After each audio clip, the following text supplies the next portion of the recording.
All right, so Jimmy tells me, I can't really tell his relationship to you. Almost feels like a hubby, but I don't want to be weird if it's like your dad or something. So he tells me he passed suddenly. He tells me, here's an interesting thing that he gives me. It's almost like, not that it's reoccurring, but it's almost like either it's happening again or now what type of vibes. So I feel like like let's say he's going through something medical, like it gets better and then declines again, or let's say he's on the like you were just not gonna speed anymore, and then you did, or you're just not gonna this anymore, that anymore. It almost seems like something we're used to doing, or it's not the first time we're doing, or not. Let's say it's even medical, like it's not the first heart attack, but he seems a little young for a heart attack. But I'm gonna keep going. Okay, cool. And then he says it was situational. He takes partial responsibility for situational. What do you mean when he put this? He's like doing it again, doing it again. It's like back and forth, back and forth, I think is what I got right here. And then additionally, he says you didn't get a chance to say goodbye. There is this visual I get. It's almost like you see him, but then it's such a weird feeling because I'm like, oh my God, you made it. And then like right after that, they didn't make it. So I'm like, am I thinking they made it and they didn't? Did they recover from something and then decline from something again? I am at a situational teeter-totter, I feel. And then all of a sudden I didn't get a chance to say goodbye, but it feels more of like ripped away from the situation. Nothing is necessarily feeling intentional. This is what I feel. It's almost like beyond our control type of thing. Does this make sense? Never can relax watching you. You're a ball of energy. Absolutely not. You will not be relaxing. It is time for energy all the time. 10 o'clock at night? Absolutely. Like, do I wonder why I'm single? Not anymore. Not anymore.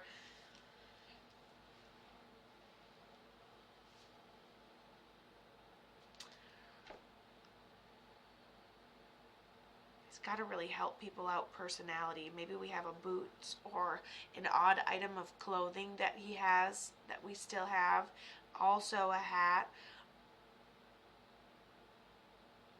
A small collection of his stuff.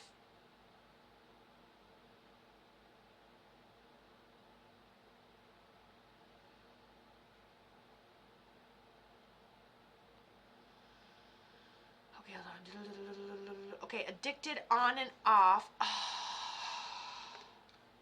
Someone said it's just black. Go out and come back if it's just black for you. Okay, so who was this to you? And do you have any of his stuff? Situational.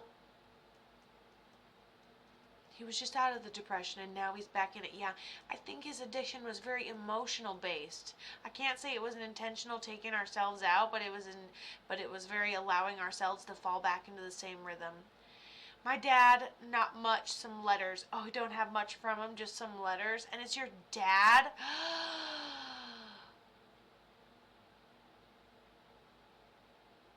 He goes, I missed out a lot. Oh, right before you said that, he goes, I missed out on a lot and she had to raise herself. And you messaged right as I was saying that and you said he passed when I was 8. I'm asking him for the coulda, woulda, shoulda, right? Because I think that's what we'd all have. Like if we didn't meet our birth parents or if they passed, like coulda, woulda, shoulda, could you got better? Was it a helpful thing? Blah, blah, blah, blah, blah, blah. And I feel like it was just cycles. I feel like it was cycles and not gonna lie, a little bit of trauma. And so could he have been helpable potentially? Potentially, but definitely not helping ourselves type of vibe. Damn it. I feel like your mom did a good job, though. I miss him. Does he have any messages?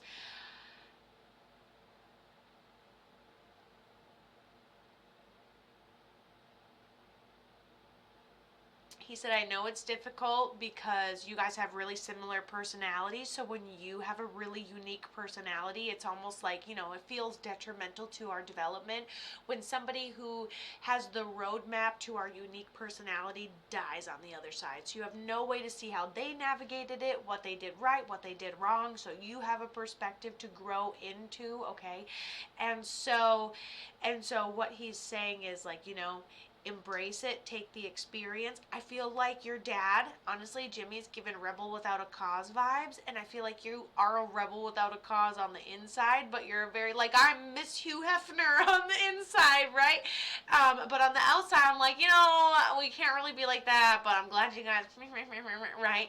And so I feel like you're the same way. You're just an intricate kind of, I think you should be more okay with letting your freak flag fly. I think you should do things because that's what you want to do, and it goes in a direction for you instead of worrying about so many other people. I think that you lose a lot of time, and you wear down your beautiful heart just giving it to situations that like aren't doing anything for you.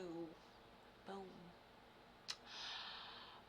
Also, make sure you're paying attention to your coincidences and your repeating numbers on the clock. And then you have this grandma on the other side with the rounder shoulders, loud laugh, glasses, short poofy hair, and she's just sitting down. She goes, I could walk until the end, and now I'm just not going to. I'm getting old, and blah, blah, blah. And then she starts crabbing. And that's the lady on the other side for you. And I just drew a picture of an old lady that's all blurry for no reason.